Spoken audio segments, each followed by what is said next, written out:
You know what they say about witches? You wait about 20 years for a new broomstick and then all of a sudden 3 come along at once. Yes, the Cotton series is back in force at the minute, with almost every game getting re-released. On top of the snares and the Mega Drive versions being reissued, that was Cotton 100% and Panoramic Cotton, we've also had the very impressive Cotton Reboot, which was a remake of the original title, which was released last year, and we also reviewed that. And now we're going to be taking a look in this review of Cotton Fantasy. So, is this new Cotton game all hubble and bubble, or is the hype really worth the wait for it? So join me, Random Gamer Ribbon, in this 9th instalment of Randomised Gaming's Now Playing series as I take a mini review of Cotton Fantasy. So yes, unless you've been living under a rock recently, the Cotton series is back. Now, this one was actually called Cotton Rock and Roll in Japan. I don't know why the name change, but it's had a name change for some reason in the Western market. I quite like the Japanese name, so I don't know why they've changed it. Maybe there was a legal issue or something. But it is called Cotton Fantasy over here. It has been released on the Nintendo Switch, it has been released on the PlayStation 4, and it's also got an arcade release as well, I saw. And just before I go any further into this review, I need to make a disclosure to you, the viewer, that we were provided with a code and copy of the game on the PlayStation 4 to look at for Cotton Fantasy. That was from PR Hound, who work in conjunction with Strictly and In Games. So thank you to them. Views are my own, but I do need to just let you know that we were sent a copy of the game. We did not pay for it out of our own money. So over the past year, I've been looking at almost all the Cotton games reissued. The only ones I haven't looked at so far are Cotton 2 and Cotton Boomerang, and that's because they were done by City Connect. But sadly, there has been some grumblings about the quality of the emulation. It is literally a Saturn emulator on disc for those, and apparently they are quite laggy from what I've heard. But that's all I can say on the matter. I've not actually played them, but I do have the original Saturn versions of both games, and they are top games on the Saturn, the original versions. So we previously looked at the releases of Cotton 100% on the SNES, Panoramic Cotton on Mega Drive, and the Cotton Reboot remake, which was very, very good. All 3 are very, very good games, well worth a pick up if you like the shooter genre. The Cotton series has always been a high quality shooter franchise. One slight gripe that I'm just going to mention now at the minute, we are still waiting on a patch for Cotton Reboot to appear that adds in Appli. I know she was added into the Japanese version as a bonus character because a couple people complained the raw Cotton Reboot didn't have much additional content. Appli was supposed to be added as a playable character in patches. That's not yet happened, so in-game Strictly, please give a date to when that's going to happen. At least give an ETA or say you're working on it, something, just a bit of information. But enough about that. How does Cotton Fantasy play? So Cotton Fantasy is a brand new instalment in the Cotton series. It's not a remake, although it does have a couple of homage levels to some of the previous games. It is a completely new instalment with new characters, and it is very, very good. It encapsulates the spirit of the franchise very, very well, and I've been really enjoying it. As with always, the aim of the game is for Cotton and Silk basically to save the world. In this case, all the Willow is once again disappearing, but it turns out the villain is disappearing all the Willow because they actually have a bit of a vendetta against Cotton, which you'll find out about as the story unfolds. This time around, you're not just restricted to Cotton, however, as a playable character. On top of Cotton, Appli is also playable again from Cotton 2.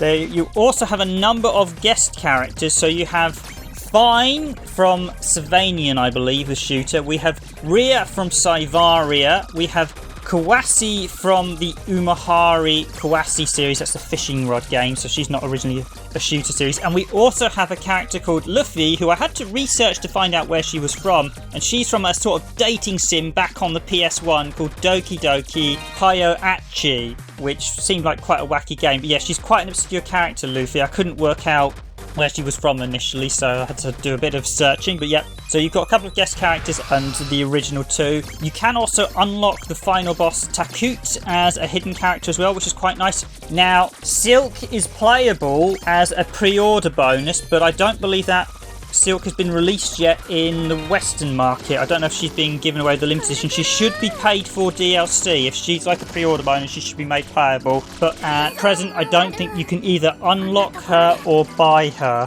which is a shame. Now, I might as well get the elephant out of the room from the get-go, and that is the visuals. The graphics are okay 3D is what I'd subscribe them as. They're quite bright, they're quite colourful, they do the job, but they're not particularly detailed, and they don't look that interesting. They basically get the job done. They don't stand out. I don't think they look as good as the 2D visuals seen in the Cotton reboot, but that said, there are some nice perspective 3D effects shown in a few stages. Largely the game is side-scrolling, I should say, but there are a couple of stages that are forward-racing, like Space Harry, and of course like Cotton Rainbow and Panoramic Cotton. There are a couple of bonus stages where you do the forward zoom, but yeah, most of them they're left to right, etc., although you could go down and up, etc. Basically side-scrolling largely, but there are a couple of Space Harrier bonus-style stages, which obviously are playback to the other Cotton games. So getting that elephant out of the room, the graphics said they're not bad. The actual gameplay and everything else is superb. So, each of the 7 playable characters that I have access to all play very differently, and it's worth mentioning this because how you play the game and how you score the game really does depend on which character you are playing as. Some characters have super bombs, some have very different attacks. Theme, for example, from Savalian, because Savalian's a time-based game, she doesn't take conventional damage like the others, so instead of having lives, she has a timer that decreases and you collect crystals to increase it. So there are some really nice subtleties like that.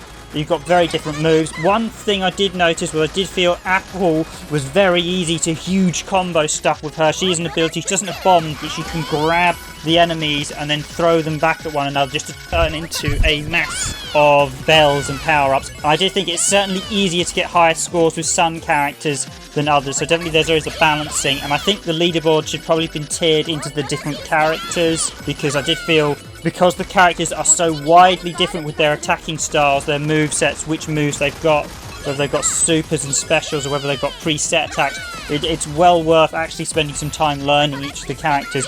I actually played as all the characters bar Luffy so far. I didn't get round to playing as Luffy, but they are very different. I did unlock Talcoot, and I did find him to be quite difficult to play as you're moving the staff around. They did say he's one of the hard characters players, but yeah, he's quite a crazy character to play as. And you've got a clip of here, me playing on one of the stages on the hardest difficulty. Yeah, it's don't go through the stages on the hardest difficulty when the first time you're using a character, but yeah, each of the characters do play very differently, and it does affect your gameplay style, and it's well worth doing because they are really good. Plus, you need to play through each of the game once as most of the characters in order to unlock. There are a number of additional stages that you can unlock, and once you've beaten the game, you get the preset standard number of stages, but once you finish the game once with each of the characters, you unlock an additional stage that relates to that character. So there is a Savalian stage I unlocked, and there's also a classic Cotton stage. It's actually the original stage from Cotton 1 you can unlock after I beat the game as Cotton. I've currently only beat it with Fina from Savalian, and I've beaten it as Cotton. I will beat it with the others, but I think there's about 16 stages in total. So there's quite a lot, and there's quite a lot of replay value as well. Unlike Cotton Reboot, which didn't have that much replay value, this got a lot of replay value due to all the extras unlockable. As a whole, the stage design, enemy design is very good. They are very colourful, very bright. Lots of enemies to combat. Each of the stages does have its own unique enemies and bosses, so everything's quite good. There are a couple of cameos from previous Cotton games, and from, like I said, Siveria and Savalian, because of course those characters do have their own special stages once you've unlocked them. So the basic playthrough is you play through there's about 8 stages I think in total in the initial run. You get the first stage, then you get to pick the next couple. There's a few of the bonus stages thrown in between, and then the last couple of stages see you take on Talcoot and try and get back all the Willow. There's a lot of fun. As always, there's a bit of comedy to the story. One issue with the story is that they've only done a story for Cotton. So when you start up, the story will show the message. This story is shown from the perspective of Cotton, and it comes up as that for all the characters because they've only done the story with Cotton. That's a bit aggravating. I don't see why they didn't just remove the story cutscenes for any of the other characters. But yeah, it was a bit aggravating to see they hadn't done the story. I mean, they could have just done a single sheet for the other characters, so you had one frame for the beginning, one frame for the ending, but they haven't even done that. So that was a little bit disappointing. The story it's the usual quirky Cotton stuff, nothing much to write home about. Cotton and Silk have once again got to get all the Willow back, and of course they've got to beat Talcoot along the way. And I said once you beat the game you can then play and unlock Talcoot.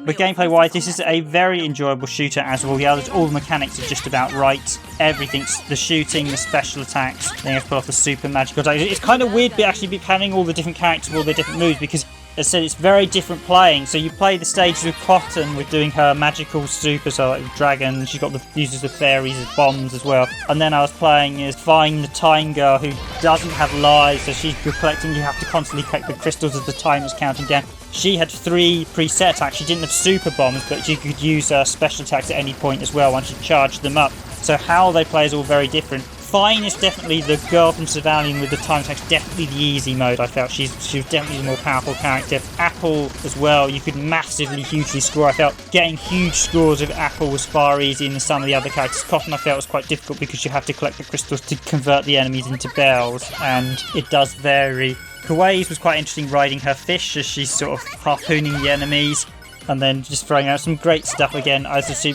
Rhea from Cyvaria. I really enjoyed Cyvaria, and the buzz mechanic is back. So for Rhea, if you're playing as Rhea from Cyvaria, you've got to buzz the enemies and get really close to them. So that means there's a real risk reward for danger zone. I did feel the hitbox is quite big. You don't see it that often. It's in the centre of the character. It's not that clear. I kind of wish it was appeared more often. Occasionally you see a heart flashing, but it wasn't that clear. I do think the hitbox could have been slightly more defined. And I had another gripe where you do sometimes get hit. You can't stay at the back of the screen. You've got to stay at the centre roughly, because you do sometimes get enemies spawn straight out of the back and kill you instantly. That's always a little annoying when it does that. I do wish it at least give you a warning to stay when the enemy's coming from behind, but you do get attacked from behind occasionally, and they're often very unexpected when they do. There are some nice stages like the Sky Castle with the snake bosses that worm in and out of the screen. You fly around the massive ship as you're going around the stage. Some really nice stuff overall. I was really impressed with it.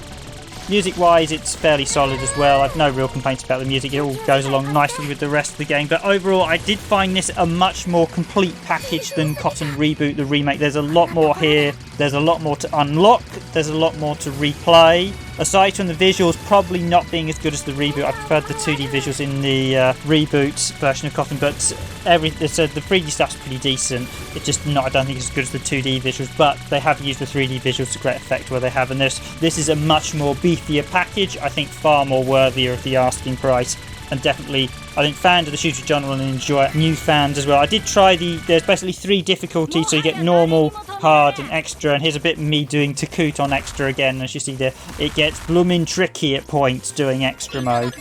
So overall, I think this is a very good title, and I think fans of the Cotton series will enjoy it. It's nice to finally get a new proper story installment, as we've had reissues and remakes recently, but now we've got a proper brand new Cotton game that is a very well put together. It's developed by Studio Saizensen, I think that's pronounced. They're actually different to the developers that did, I think Bleem did. It was a different developer that did the Cotton reboots, but I think Studio Saizensen and Success have done a really good job of both the reboot, I should say, and this brand new installment. This is definitely a very nicely put together, polished title with lots of additional content. I just wish whether Silk was made playable in game. But other than that, and I think it was a slight gripe to say with a couple of the enemies coming from behind, and the hitboxes being a bit clearer for your character, but other than that, I don't really have any major complaints. I think this is a really nicely, put together title that comes highly recommended from us here at Randomised Gaming. If you enjoyed the previous Cotton games, do grab it. If you're looking for a new shooter, actually, this is probably quite a nice one to pick up. It's not brutally hard if you do the normal difficulty. It's quite fairly balanced. It is a lot of fun. It doesn't take itself too seriously. It's quite cheeky in places. I think it's a very nice franchise as always. That's sort of really good fun. There was a weird thing with the bosses having like an additional form towards the end, and often I'd be able to kill them before even that form came out, and I thought that was a bit wasted to some of the bosses. Like one of the end boss from the original game crops up again. She rides a dragon right at the end, but it's like the first spider boss you'll encounter. If you blow off the head and get towards the end of the health bar, you'll see the Spider Queen come out. It's like a humanoid spider, but it's quite rare to actually have that here. So there were a couple of bits I thought probably they should have gated the health in a way like Cave do, where you have sections and the attack pattern change, because you can literally kill the bosses before they even get to their second attack pattern, which feels a bit weird as to why you'd have a second attack pattern if you can't actually fight it, because you can kill the bosses before you can get to it. But other than that seems slightly odd design decision, but other than that, I think it's a really nice package overall, well worth grabbing. So yeah, I think it's a really nice release. Hopefully Silk will be released as DLC or as a paid-for update. As I said, Cotton Reboot, we are still waiting for the Apple update, so that's why I included it here. They should have got that out now. and I must admit, I'm not going to mention it here, but the Wonder Boy collection they've been doing, I am deeply disappointed with it, and I think it's disrespectful to the Wonder Boy franchise holders the way they've done it. You should not be putting 4 games on one collection and then every game on a limited collection only available by Strictly's website. That's a question for another day, but I'm not impressed with that, I will admit, and I just want to make a slight grumble over that Wonder Boy collection. Not great. Going back to Cotton Fantasy, I think it's a very good game, definitely worth your money. It's a very nice package, there's lots of content, so all pluses all round on that. Highly recommended, I would recommend you grab it. If you've got a Nintendo Switch or a PlayStation 4, do consider grabbing it. And apparently there is an arcade version, but whether that's only out in Japan, I don't know, but if you can see it in an arcade, I recommend a go on it as well. That's it from me. I have been your host, Random Gamer Riven, and I will see you all very soon. So I'd like to thank you, the viewer, for watching this randomised gaming video.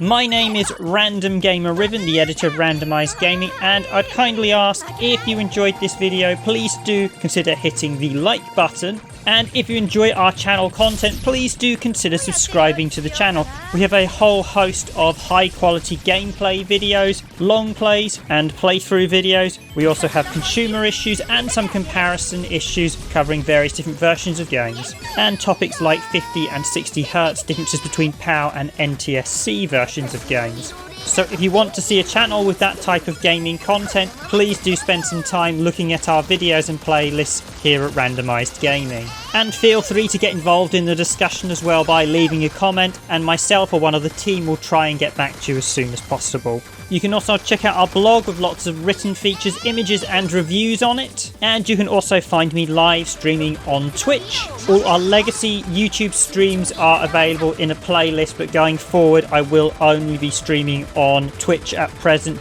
Some videos will have affiliate links in the video description, and you can support us by buying us a tea or coffee via the website Ko-fi. Links to all our websites and channels are included in the YouTube video description. Thank you again for watching, viewer, and as always I wish you all a good night, a good evening, a good morning or a good afternoon wherever you are in the world.